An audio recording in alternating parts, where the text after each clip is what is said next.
O programa de hoje é história pura.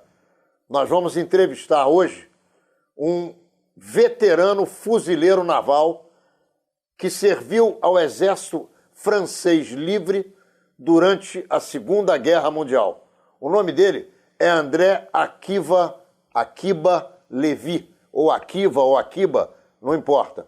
André Akiba Levy.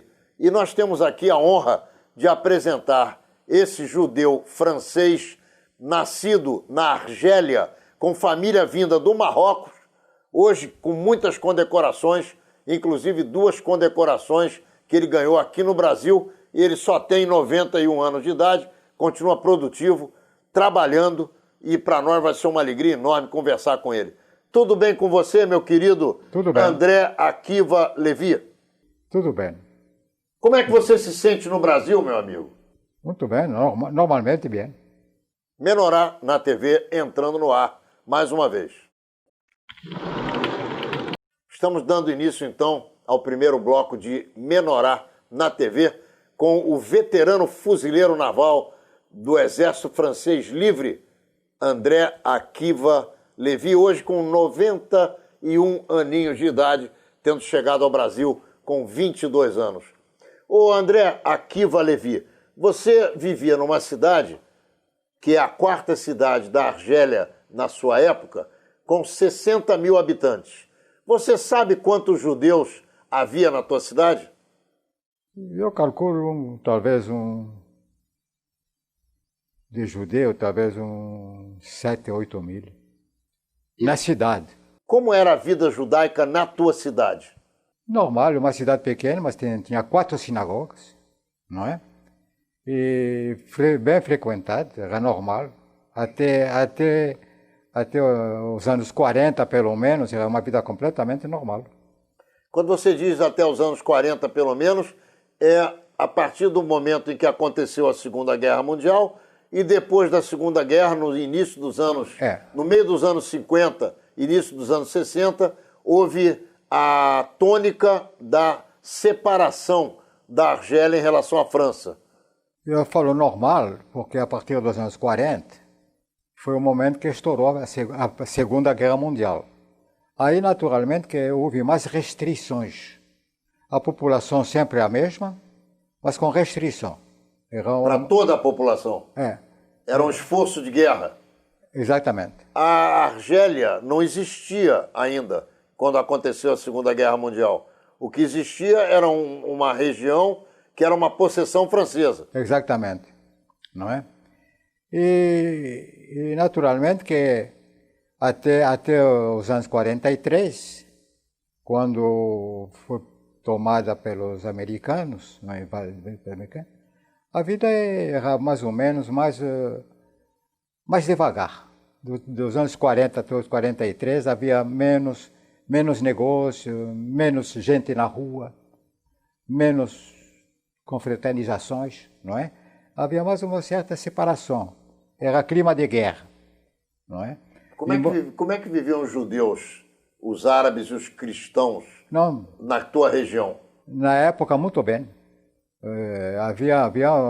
Havia um entendimento muito grande. Havia comércio de árabe, havia comércio de judeu, havia comércio de católico, e todos eles funcionavam normalmente. Eu me lembro, quando era garoto, eu ia muito lá em lugar de comércio judeu para comer doces, que os doces árabes eram espetacular, não é? E os árabes também vinham muito. Você está falando da Medina?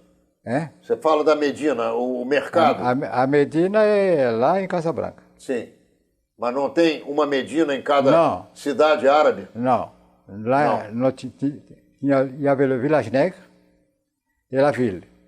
Mas também, como havia também um lugar onde só tinha espanhóis, porque o fluxo de espanhol era muito grande em função da Revolução Espanhola. Então se criou o ambiente, se criou a comunidade espanhola. Muita gente fugiu da Espanha. Muita gente. Na época da Revolução Espanhola, fugindo do Franco, inclusive. Exatamente, fugindo do Franco e indo na Argélia. Não foi só Sidi Bel Abbès que tomou conta desses refugiados. Todas as cidades foram invadidas por muitos espanhóis. Você precisa me contar como é que você resolveu se alistar na Marinha Francesa Livre. Não foi difícil. Não foi difícil. Era só ir num departamento e você se alistar. O que você precisava, era inegável, é a autorização da Da mãe. família? Da família. Eu tinha Você era menor, você tinha 17 anos. 17 anos. Mas a minha mãe é uma mãe que ficou 2 vezes viúva de sequência de guerra, não é? Você vai na Argélia, em qualquer casa que você entra, você vê a fotografia do militar morto da Primeira Guerra Mundial. Morreu muita gente. Morreu muita gente. A França perdeu 1000 homens por dia. Cada dia morria 1000 pessoas na França, nessa Primeira Guerra. E os africanos estavam sempre na primeira linha. Claro. Naturalmente. A colônia sempre, além de ser roubada, ainda era assassinada pelos colonizadores. Exatamente. Então todas as pessoas que eu conheci em Argélia... Tinha alguém morto na família? Todas elas. E as pessoas eram tudo ex-combatentes. Eu com 13, 14 anos, aqueles de 30, 40, 45 anos, era tudo ex-combatente. E todos intoxicados por os gases. Todos morreram com convulsão pulmonar. Oriundo de intoxicação com gás? Dos gases. E da onde vinham esses gases? Os alemães, o gás sarin, mataram muita gente lá na primeira linha com gás. A trancheira era 25 metros uma da outra. Na Primeira Guerra Mundial foi uma guerra de trincheira. Por que você escolheu a Marinha? Bom, porque havia 2 coisas. Eu escolhi a Marinha ou a Legião Estrangeira. Ia para o deserto, no calor do deserto, andar na areia? Pois é. Então, com aquele chapéu contra o sol? Eu gostava da Marinha. Eu gostava. Desde criança eu já tinha roupa de marinheiro e tudo. Gostava muito da Marinha. Então eu escolhi a Marinha. Como é que é viver um ataque aéreo a um barco onde a gente está dentro? É metralhadora. Ele vem rasante. Você só tem alguns segundos. Para se jogar no chão ou se esconder? Não, para se defender. Para se defender. Na Marinha é para se defender, não é? No navio grande, foi um ataque uma vez, os aviões não tiveram sorte, porque são muitas metralhadoras. Eles conseguiram derrubar os aviões? A gente via eles cair na água. Existe euforia no meio dos soldados, dos fuzileiros, no caso, quando se ganha uma batalha? Como é que funciona? Ou as pessoas ficam tristes porque sabem que mataram gente do outro lado? Não há euforia nenhuma, não. Você viu algum companheiro teu caído? Não, nenhum. Nenhum. Você teve sorte. Morreu 500 mil franceses, soldados franceses, durante a guerra. Foi 550 mil. Não foi uma nem 2 vidas, não é? Infelizmente, não é? Foi 800 mil ingleses e americanos na Europa. 800 mil. Foi 15 milhões de alemães. 23 de russos. 6 milhões de judeus. 6 milhões, bom, judeus e ciganos, e muita gente que é o governo, muitos condenados, não é? Que mandava no campo de concentração.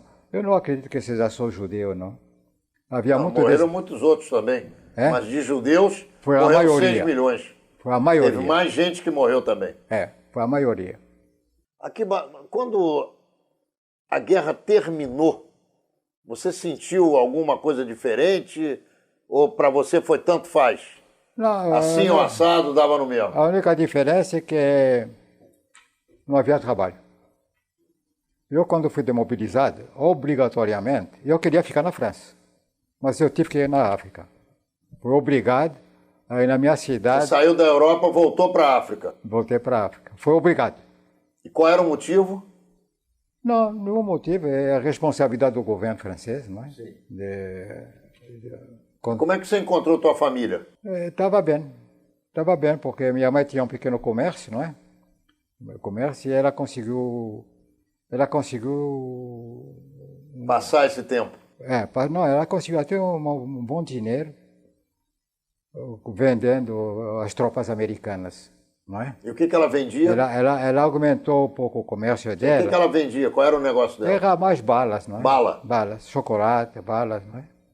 Bala que não mata, que só engorda.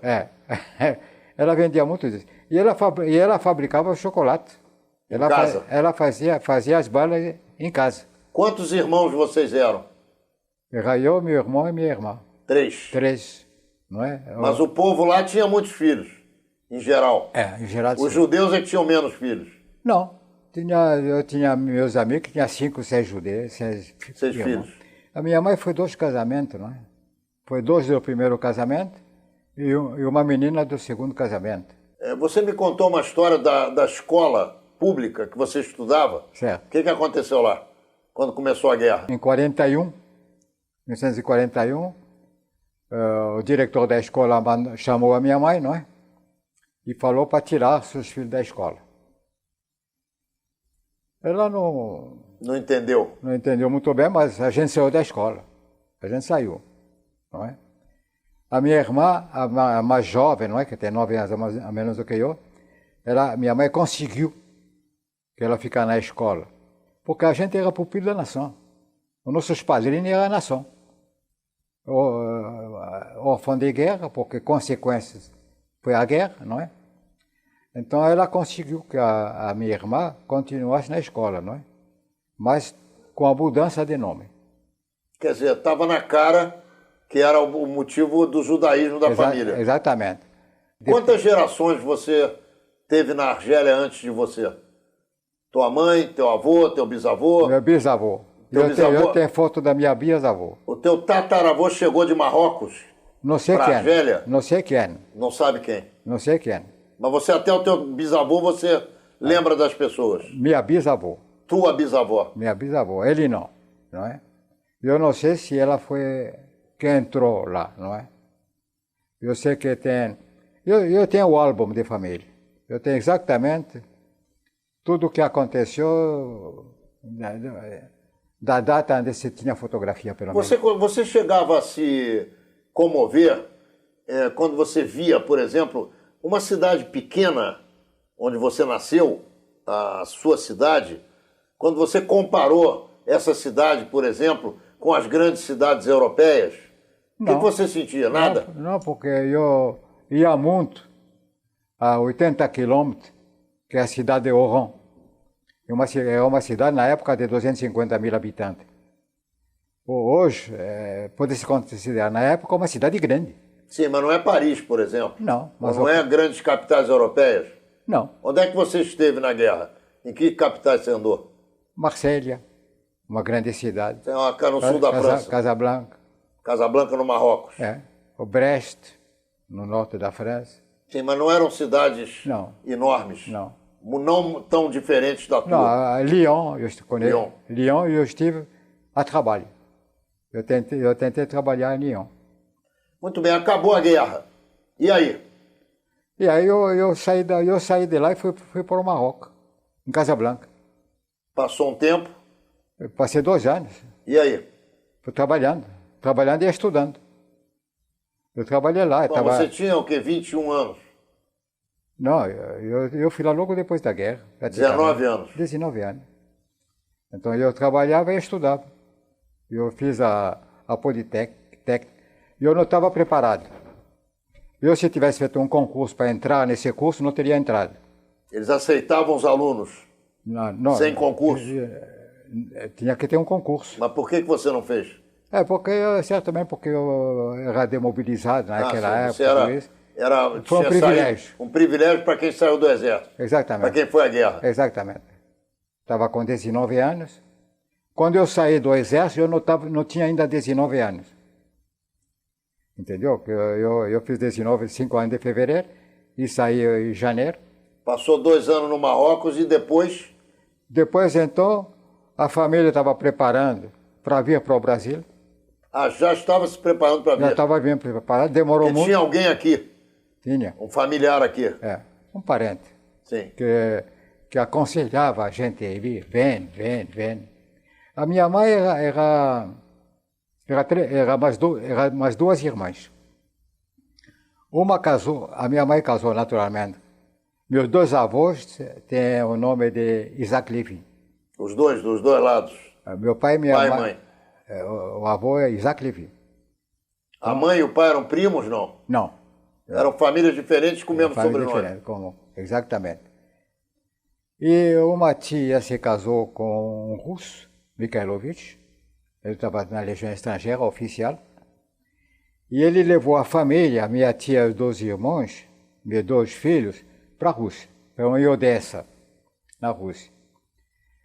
E minha mãe tinha uma irmã no Rio de Janeiro. Uma irmã, não é? Aí, quando minha tia não se deu bem na Rússia, ela saiu com os 2 meninos, ela não aguentou o clima e voltou para a França, voltou para a Argélia. Foi quando estourou a guerra. Aí o marido não pôde sair. Nunca mais ela viu o marido. O que era comum nas famílias que tinham perdido uma porção de gente na guerra, era comum as famílias se mutilarem, né? Mas metade, não teve uma notícia dele. Metade sumia. Estava falando que havia, estou preparando para ir lá, tá, estourou a guerra, pronto, não se ouviu falar mais. Desapareceu. Então, é isso aí. Então a tia que eu tinha aqui no Rio de Janeiro começou a mandar carta. Vem para cá, vem para cá, vem para cá, vai ter uma terceira guerra mundial, vai ter um problema aí, vem para cá. Minha mãe, com o trabalho que ela teve, ela conseguiu uns recursos, preparou o necessário. Trouxe a família toda. Trouxe a outra irmã, 2 primos, e eu e meu. Éramos 7 pessoas. É isso aí, nós estamos encerrando o primeiro bloco de Menorá na TV com André Akiva Levy, ou André Akiba Levy. Ele é um voluntário fuzileiro veterano da Segunda Guerra Mundial. Ele serviu no Exército Francês Livre e está aqui contando essa história interessantíssima de vida com 91 anos de idade e uma memória de criança. Já voltamos. Estamos de volta com Menorá na TV e dando início ao segundo bloco do nosso programa de hoje com o nosso queridíssimo fuzileiro voluntário na Marinha Francesa Livre durante a Segunda Guerra Mundial. Você se lembra de um fato que você nunca mais vai se esquecer, ocorrido durante a Segunda Guerra Mundial, quando você estava embarcado no navio em que você deu sequência à tua participação na guerra? Bom, no navio grande, naturalmente, a gente não participa muito dos combates. São navios de canhão de 380 milímetros. Tinha mais ou menos 100 metralhadoras. No mínimo 100, sem contar os canhões de 90 milímetros. E quantas pessoas embarcadas eram? Quantos fuzileiros? Devia de ter mais ou menos 1.200 soldados. Havia 3 turmas, não é? Havia necessidade, porque havia muitos postos a ser olhado e tal. Não. Bom, você tem que me contar o que você lembra que você nunca mais esqueceu. Uma das coisas mais difíceis que eu vi, que eu me lembro, no navio pequeno a gente teve contato com submarino, você solta a granada submarina, não é? Não era minha responsabilidade também, e você não vê o resultado. Muitas vezes você vê mancha de querosene que você julga que o submarino ficou lá embaixo. Ele não tem condição de subir novamente. Mas os momentos que a gente viu foi no fim da guerra, em abril. Abril de 45. Abril de 45. Maio terminou a guerra, não é? Mas em abril, nós recebemos a notícia que a guerra tinha terminado. Terminou a guerra. Um mês antes. Festejamos, tudo. Não era verdade? Mas não é que não era verdade, é que... Acabou em alguns lugares e não acabou em outros. Não é isso. Nós recebemos ordem nós, naturalmente, o comando recebeu ordem de apanhar, de escoltar alguns submarinos alemães que estavam se rendendo e a gente ia levar eles um ponto de segurança. Ia ter troca de comando também. Mas era difícil. a gente não conseguia se aproximar e havia perigo. Perigo? Muito perigo. Porque a gente ia lá como se não tivesse nada. Mas a reação foi grande.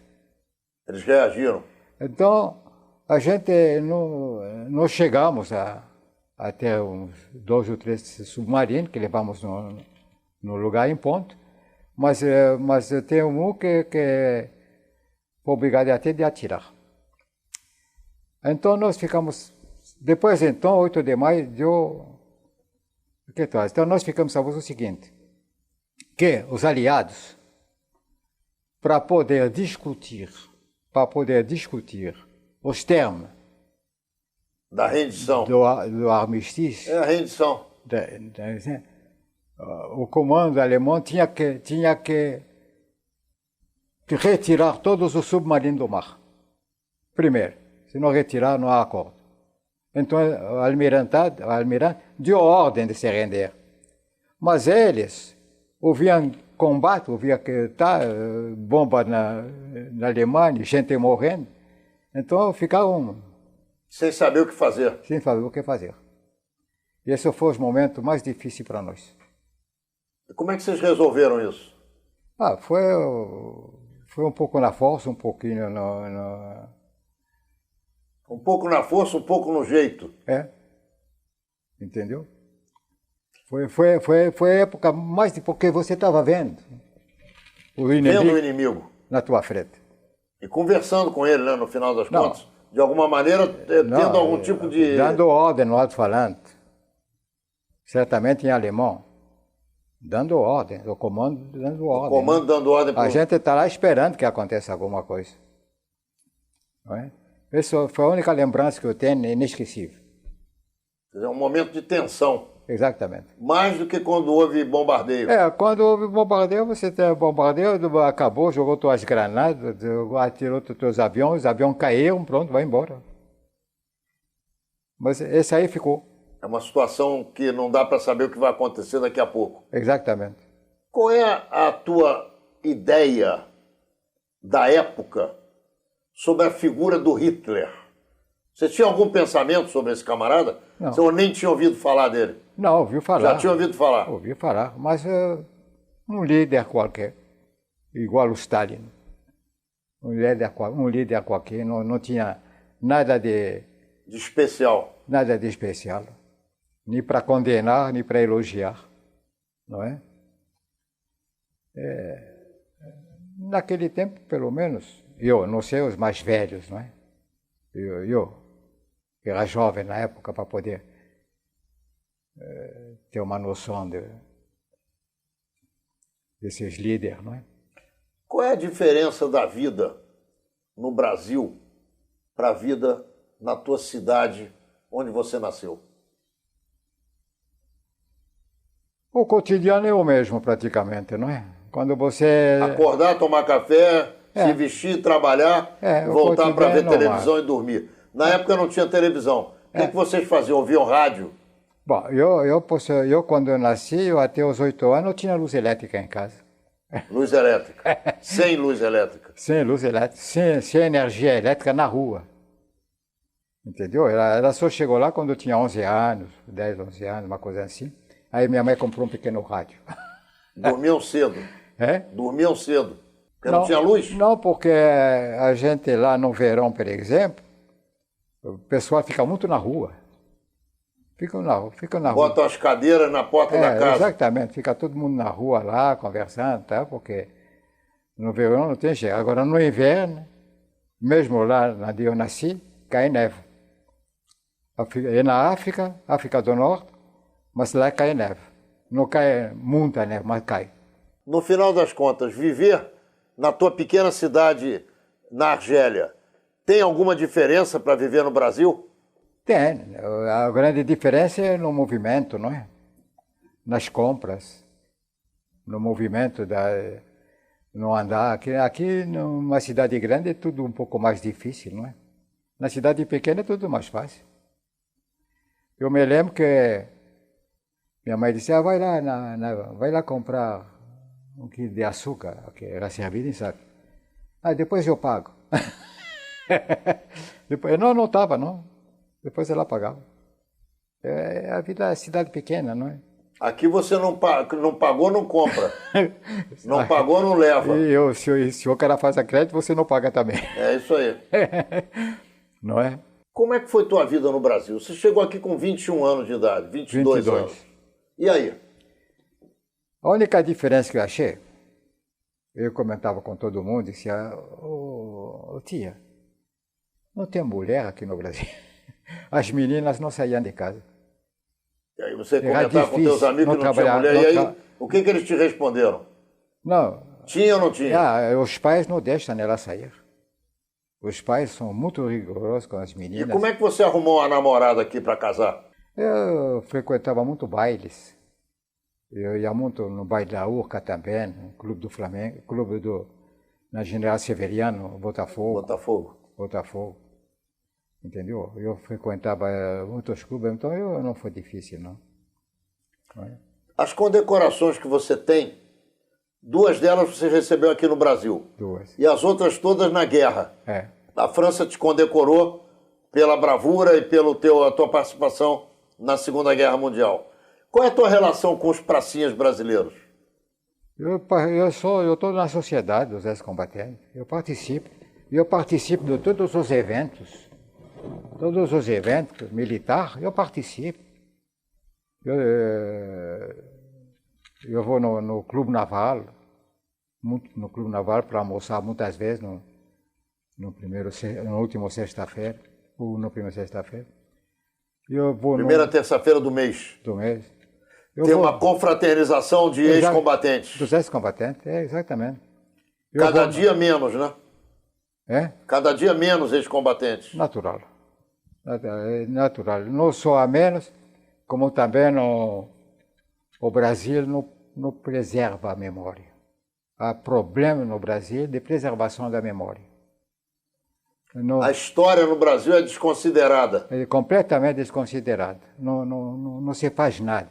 Não tem um bom museu, não tem nada positivo. Se você vai no 11 de novembro, no consulado francês, que tem uma recepção, homenagem da Primeira Guerra Mundial, a gente lembra os mortos da Primeira Guerra Mundial e participa, nos jovens das escolas também vão lá para cantar a Marseillaise, cantar o hino nacional. Você está falando da França? No Brasil. No Brasil. Os jovens vão no consulado. Sim. Vão colégio, preparados, né? Com o Jair de Molière, não, com a gente. Sim, mas eu digo, eles vão preparados para cantar. Vão preparados, estão preparados para cantar o hino nacional e francês, não é? Tomar um refresco, um salgadinho e depois vão embora. Os jovens participam, na França os jovens participam.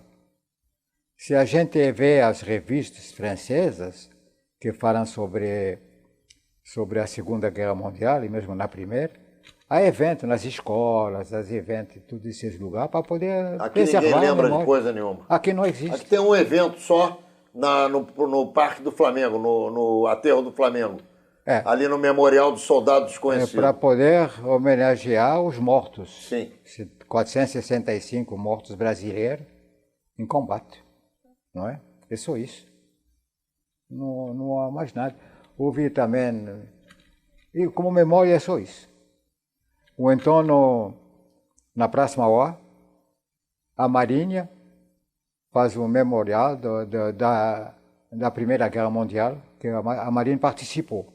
O Exército Brasileiro não participou, mas a Marinha participou. Não é? Então, tem um evento, tem um toque, uma coisa assim, levantamento da bandeira, o canto do hino nacional, não é? E nada, o evento da participação da Marinha na Primeira Guerra Mundial. Mas é só isso que eu saiba. Muito bem, você chegou no Brasil e... 49. O que aconteceu contigo? Bom, os primeiros dias foi monótono, não é? Não falava português, não tinha condição de pedir emprego, não havia como, não é? E tinha necessidade de trabalhar. Com 22 anos eu trabalhei na França, que chegar aqui no Brasil não vou trabalhar.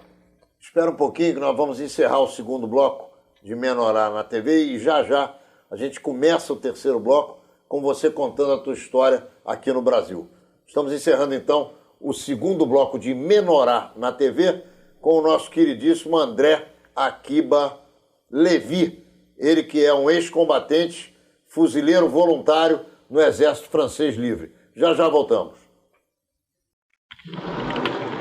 Então, de volta com André Akiba Lévy, ele que é um ex-combatente, fuzileiro naval voluntário no Exército Francês Livre. Você estava começando a me contar a tua vida no Brasil. Você chegou no primeiro momento, você não falava nada de português e a vida era monótona. Não, a minha vida aqui foi muito difícil no início, porque não falava o português. Então eu ficava ouvindo rádio, novelas, para ver se conseguia entender alguma coisa. Para ver se eu conseguia captar algumas palavras e perguntar o que era, o que não era, não é? Para poder me familiarizar com o português. Não é? Depois eu consegui um emprego no Rio de Janeiro, porque eu sou especialista em balanças. A balança parece que é simples, mas é muito complicado. Balanças? As balanças. Balança de que tipo de peso? Qualquer tipo. Para pessoas, para coisas, para animais? Exatamente. São coisas, na época era muito complicado e muito difícil de arranjar profissional para isso. E eu entrei Você está falando da regulagem das balanças? Regular e fabricar também, e consertar. Consertar também. E eu trabalhei na Mendesa durante uma semana. Recebi o pagamento. Aí quando voltei para casa, o marido da minha tia falou, então, ganhou? Você trabalhou? Quanto que você ganhou? Aí eu mostrei para ele quanto que ganhei, não é? Ele falou, não serve, é muito pouco. Não vai mais aí, não?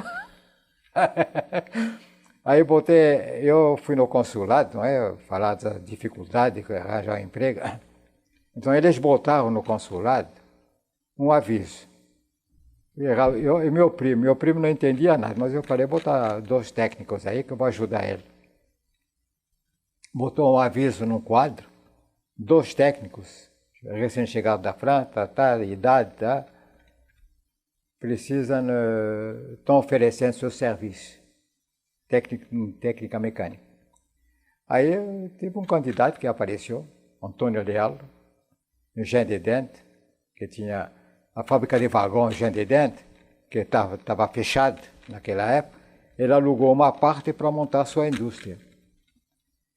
Então eu fui lá trabalhar com meu primo. A gente formou. Eu ajudava ele, não é? O teu primo também era formado em mecânica, não? Eu não entendia nada. Nada. Mas eu queria ajudar ele. Você que ajudava ele? Ajudar ela, tá. Eu me dava bem, né? Estava bem. Eu não me lembro que no tempo que o salário mínimo era R$60, eu ganhava 400 e pouco, 7,50 da hora. Bom, eu sei que eu estava bem. Mas um dia, porque eu pegava o bonde e o trem, para ir até o Engenho de Dente. Eu morava no Lago do Machado. Você morava em Laranjeiras? Lago do Machado. Lago do Machado. No Lago mesmo, edifício rosa. Aí atrasou a condução, cheguei tarde. Aí o rapaz falou, era 7h15, 7h20, e falou, não, só pode entrar 8 horas. Eu falei, tá bom, esperei 8 horas. Perdeu 1 hora de trabalho? Não. Na semana, quando eu fui me pagar, faltava 1 hora e o domingo renumerado. Que era 8 horas, era 9 horas. Aí eu falei, por que você corta, são 9 horas? O patrão, aí eu falei, bom, então eu não trabalho mais aqui. Pedi as contas. Aí o patrão falou, não, é a lei, quem perde o renumerado, e assim no Brasil. Ele falou, tá bom, essa é a lei de vocês, agora minha lei não... A sua lei era outra, né? É outra. E saí. E não demorei muito para achar muito trabalho, não. Não é como hoje. Hoje está difícil. Hoje tem 25%. É porque minha profissão, eu fazia ferramentas, não é? E essa é uma profissão que era difícil. Pouca gente conhece. Pouca gente. Até hoje pouca gente conhece. Hoje tem máquinas, não é? Tem CNC, não é? A CNC... Mas um bom profissional, inclusive para criar máquinas, é difícil. Não, é natural. É natural que para você Para você botar uma CNC para funcionar, você tem que preparar as peças. A não ser que você tivesse mais uma CNC para preparar, que fica muito caro. Não é? Bom, aí você começou a trabalhar, e aí? Comecei a trabalhar e lá eu me di bem. Saí de lá, aí peguei uma empresa francesa, iluminação técnica e climatização. Eu trabalhei lá uns tempos, tá? E depois eu recebi uma oferta numa fábrica de televisão, que era da família Pereira Nunes. E então eu fui trabalhar na fábrica de televisão. A gente praticamente recebia o kit dos Estados Unidos e montava. Mas a intenção dos donos era comprar os componentes no Brasil. Aí o responsável para comprar os componentes era eu. Era tão difícil, não se conseguia componente. Eu passei noites numa oficina no Rio, não me lembro o nome, para fazer os conectores. Tá bom. Depois que as ferramentas ficaram prontas, para botar a válvula, porque a televisão é a válvula. Quando você botava o conector, o material, o latão que você encontrava era mole, não fazia contato. Com o transporte, chegava a televisão nova no cliente, não funcionava. Aí tinha que ir lá o médico, o técnico para consertar. Então eu vi que realmente havia necessidade de material no Brasil. Então resolvi montar uma pequena empresa. Eu montei uma empresa. Montei uma empresa nominal, a Alivi. Estava indo bem. Eu comecei a ter bons clientes. Eu vi que estava muito pequena, aí eu resolvi fazer uma limitada. Aí montei uma limitada. Eu apanhei 3 sócios. Apanhei 3 sócios. E estava indo muito bem. Eu estava aumentando os clientes. Aí comprei uma empresa, a Cosmoção, para fazer produto, que eu não tinha produto, eu só fazia terceirização. Aí comecei a fabricar Nobrec, estabilizador de voltagem, não é? E a fábrica foi indo até o ponto de eu montar, de fazer uma sociedade anônima. Nos anos 1972, 73, compramos uma área muito grande lá em Del Castilho, 10 mil metros quadrados, e fizemos um sócio que eu arranjei, fizemos uma sociedade. Cheguei a ter quase 400 operários. Mas, infelizmente, a gente trabalhou para a Xerox, fazia todas as peças da Xerox. A Xerox deu problema de crise de petróleo, que ela fechou todas as operações no Brasil. Aí tive que mudar, entrei para a comunicação fazendo telefone, no telefone, mas equipamentos telefônicos. Eu acho que a gente tinha talvez os melhores equipamentos. A gente importava equipamento para a Nigéria, Panamá. Moral da história. O telefone fixo morreu. Agora ninguém tem mais telefone fixo. Só celular. Eu acho o seguinte, muitos técnicos vêm aqui e vão para outros países, principalmente nos Estados Unidos.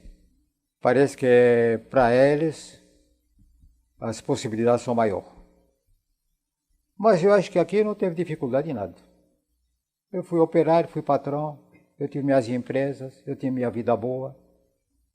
Então não vou me queixar de quê? Eu acho que foi uma boa opção. E quem faz a opção não é o país, é o homem. É a pessoa que faz a opção. É a pessoa que escolhe. Não é o país que oferece. O país não tem nada para dar para ninguém.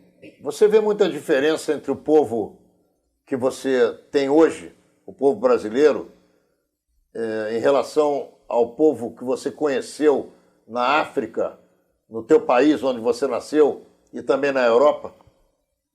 Ou para você povo é povo? É tudo igual? Na Europa, na África, por exemplo, eu não conheci ninguém assim ambicioso. ambicioso de querer fazer de uma coisa. Acho que todo mundo se preocupa mais com o país do que com a própria pessoa. Eu acho. Não tenho certeza. Mas eu tenho certeza que lá na Europa, na África, o pessoal se preocupa mais com o país do que com a pessoa. Não quer nada do governo. Não quer nada. Aqui parece que o pessoal quer muito do governo. Parece. Aqui é o contrário, o governo não quer nada com o povo. Aqui é o contrário de lá. Lá o povo não quer nada do governo. Aqui o governo não quer nada com o povo. Talvez. É mais ou menos assim. Talvez. Eu posso falar. Você não gosta de falar do Brasil porque você é francês, você não se naturalizou brasileiro. Mas eu posso falar tudo que eu quiser. Você também pode. É só você querer falar. Não, eu sei que a gente tem liberdade da palavra, não é? Não há censura da palavra. Eu sei que não há. Mas é uma questão de ética, não é? Eu acho que não há necessidade também de querer esbanjar. Olha só, uma pessoa que vive 91 anos e que passou por tudo isso que você passou, gostaria de dizer alguma coisa para alguém mais jovem que está começando a vida agora? É só você olhar aqui para dentro dessa câmera e falar com essa gente que está te ouvindo. Eu acho que falta muita coisa para jovens daqui. A começar pelo ensino médio. O primeiro ensino. Falta. Ensino primário. Mas essas 2 horas de escolaridade, 5 vezes por semana, não vai resolver o problema. Não vai resolver mesmo. Tem que mudar. A educação, o ensino tem que mudar no Brasil. A única maneira de o Brasil de evoluir mais um pouco. Embora que o país é um país rico, não é? Dá a impressão de não precisar de nada. Mas o povo precisa. O Brasil é igual a seleção brasileira de futebol. Entra em campo achando que vai ganhar a qualquer momento. E não é bem assim. Não. Sem transpiração, sem treino, sem esforço, não vai para lugar nenhum. Não chega lá, não vai a lugar nenhum. Então qual é a mensagem que você quer deixar para o brasileiro médio? Eu acho que o brasileiro deveria de participar mais dos problemas do Brasil. Não deixar o barco correr. Participar. Não, sem quebrar nada. Não precisa sair na rua querendo inflamar ônibus. Isso não é necessário, ao contrário, isso é nocivo. Mas eu acho que tem que participar. Tem que sair na rua e tem que reclamar. Tem que pedir o que vocês têm direito de ter. Muito bem, eu quero te dizer que infelizmente nós chegamos ao final da nossa conversa de hoje. Eu agradeço muito por me ter convidado para participar desse programa. Menorá na TV entrando no ar mais uma vez na quinta-feira que vem, às 10 horas da noite, pelo canal 6 da NET Rio e também em todos os dias que você já se acostumou a assistir às nossas repetições. Nos vemos lá.